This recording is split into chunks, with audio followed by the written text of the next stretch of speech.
میں قدیر شبادی بات کرتے ہیں فلسطین کے حوالے سے. اصلی فوج میں مسلسل فلسطین پر جو مسائل داغے ہوئے ہیں، اسمیل ہانیہ کے جو گھر خاندان ہے وہ بھی شہید ہو گیا. میں پوچھنا چاہتا ہوں مسلم ممالک کے فوج کے جو ہمارے ریل شریف کا سربراہ ہے اسلامی ممالک کی فوج کی، وہ کہاں ہے؟ جب پاکستان پر بات آتی ہے، مسلمانوں پر بات آتی ہے، مسلمان پر جب تشدد کیا جاتا ہے، ظلم کیا جاتا ہے، اقوام متحدہ بھی آپ کی بات کر لیتا ہے.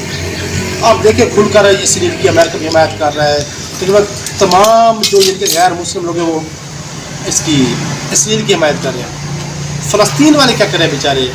اس آپ نے انتقال کا کلپ دیکھیں جس کا پورا خان تباہ ہو گیا. وہ بچہ پکارے کہاں مار گیا رب والے، کہاں مار گئے پاکستانی، کہاں مار گئے امت مسلمہ کے لوگ.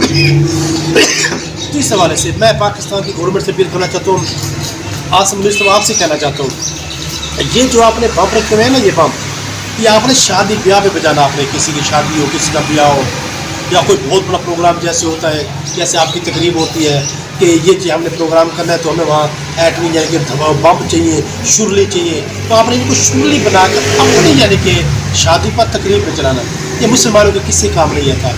ڈاکٹر عبدالقدیر نے اپنے سارے زندگی اس میں گزار دیے.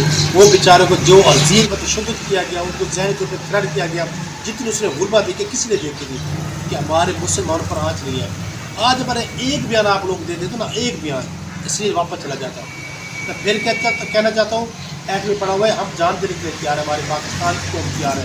فلسطینیوں ہم شرمندہ ہے، ہم شرمندہ ہے، ہمارا حکمران ٹھیک نہیں ہے، یہاں پر ہم سارے خسرے رہتے ہیں، ہمارے اندر وہ قابلیت نہیں ہے کہ آپ کو ڈیسائڈ کر سکیں.